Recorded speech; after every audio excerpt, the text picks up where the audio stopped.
నాయీ బ్రాహ్మణులు మన హిందువుల్లో ఒక ముఖ్యమైనటువంటి వర్గం అండి. వాళ్ళు ధన్వంతరి బ్రాహ్మణులు అని కూడా పిలుస్తారు. వీళ్ళు ముఖ్యంగా నాదస్వరము, డోలు మొదలైనటువంటి మంగళవాద్యాలు అవి నేర్చుకుంటారు, అవి వాయిస్తూ ఉంటారు మన శుభకార్యాల్లో. అదేవిధంగా క్షౌరం కూడా వాళ్లే చేస్తారు, ముఖ్యంగా అది వాళ్ళ వృత్తి.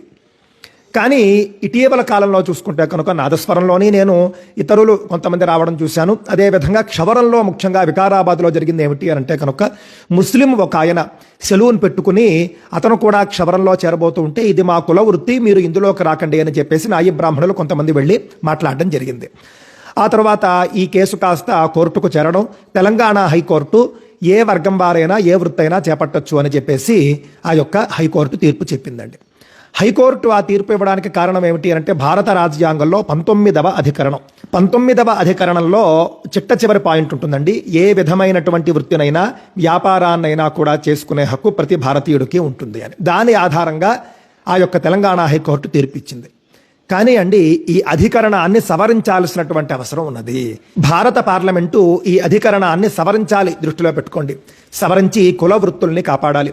కుల వృత్తుల్ని నమ్ముకుని ఎవరైతే జీవిస్తున్నారో ముఖ్యంగా నాయీ బ్రాహ్మణులకు న్యాయం చేయాలి. మన ఇంట్లో మనం పెళ్లి చేసుకున్నాం అనుకోండి, లేకపోతే ఉపనయనం చేసుకున్నాం అనుకోండి, అనేక సందర్భాల్లో క్షవరానికైనా నాదస్వరానికైనా మనం నాయీ బ్రాహ్మణులనే పిలుచుకుంటాం, వాళ్లే రావాలి. ఆ పని చేసేటటువంటి ఎవరినైనా సరే మనం ఆహ్వానించాం. ముస్లిం ఒక ఆయన క్షవరం చేస్తాడు అని అంటే కనుక ఆ పెళ్లిలోనో ఉపనయనంలోనో మనం పిలిచి చేయించుకోగలమా అండి? ఎందుకు చేయించుకోలేము? మన భగవంతుడి యందు, మన శాస్త్రాల యందు అతనికి విశ్వాసం ఉండదు.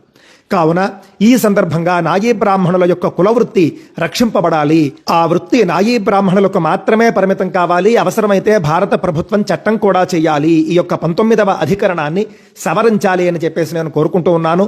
ఈ సందర్భంగా నాయీ బ్రాహ్మణులకు నా యొక్క సంపూర్ణ మద్దతు. హిందువులంతా కూడా నాయీ బ్రాహ్మణులకు మద్దతుగా నిలబడాలండి.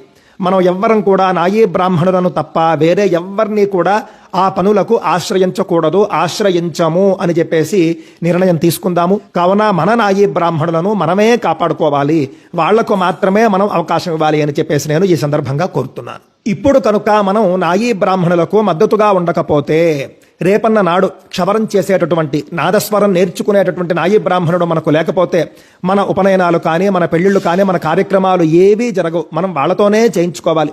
వేరే మతస్థుడితో మనం ఎలా చేయించుకుంటామండి? మన శాస్త్రాల యందు, మన వేదం యందు, మన భగవంతుడి యందు విశ్వాసం లేని ఇతర మతస్థులతో మనం ఈ పనులు ఎలా చేయించుకుంటాము?